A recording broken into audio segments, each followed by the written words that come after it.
Indonesia and the Philippines share more than geography. They share the same vulnerability as archipelagic nations exposed to maritime pressures, and increasingly to the challenges of great power competition in the South China Sea. In this context, submarines represent not just a new class of warfighting capability, but also a symbol of sovereignty and deterrence.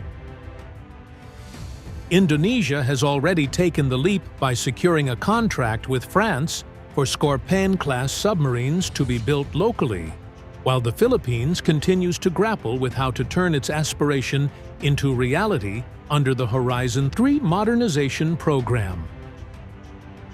The juxtaposition of these two paths offers a revealing case study on ambition, resources, and strategic priorities in Southeast Asia.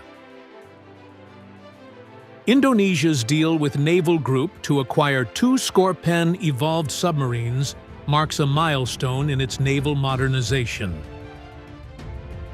These boats, to be constructed at PT PAL shipyards in Surabaya with French technical assistance, embody more than a simple acquisition.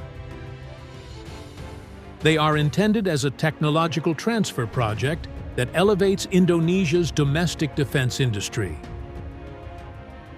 By localizing construction and integrating its workforce, Indonesia seeks to embed submarine building expertise into its broader industrial base.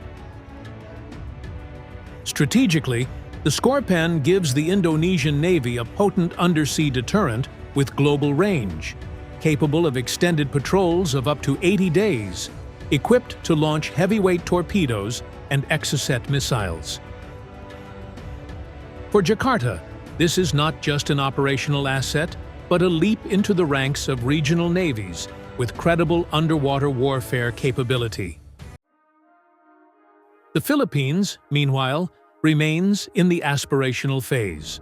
The armed forces leadership, including General Romeo Bronner, has emphasized that submarines are indispensable for defending an archipelago as sprawling as theirs. The logic is undeniable.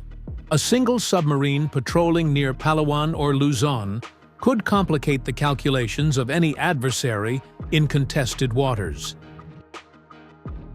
Yet Manila faces steep hurdles.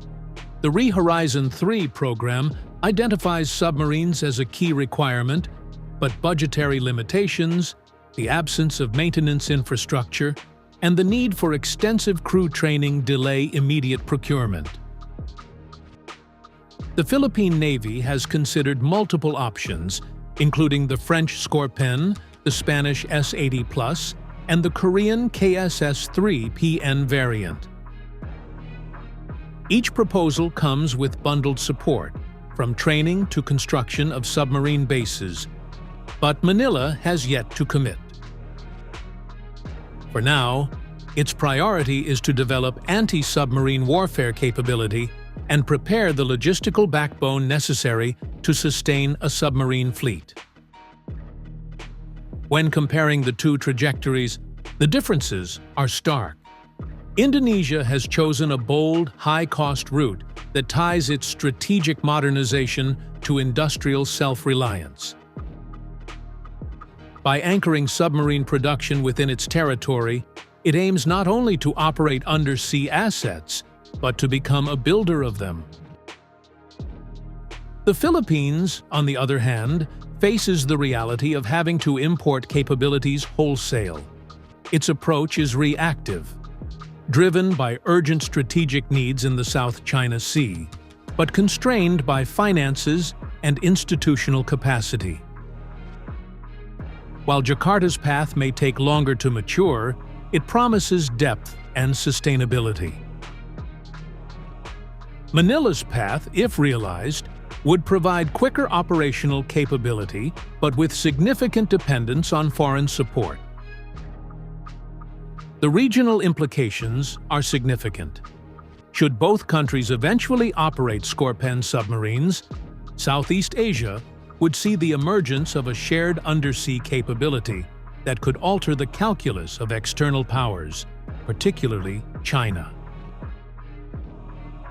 For Beijing, which has steadily expanded its submarine and surface presence in disputed waters, the prospect of coordinated Indonesian and Philippine undersea operations would introduce new layers of risk to its freedom of maneuver. On the other hand, if the two nations diverge, Indonesia operating Scorpènes, while the Philippines selects an alternative platform, the lack of standardization could complicate interoperability, but still signal a shared commitment to developing undersea deterrence. In either case, the symbolism is powerful. Two frontline ASEAN states making a conscious decision to look beneath the waves for strategic depth. The question for the Philippines is whether it can learn from Indonesia's example.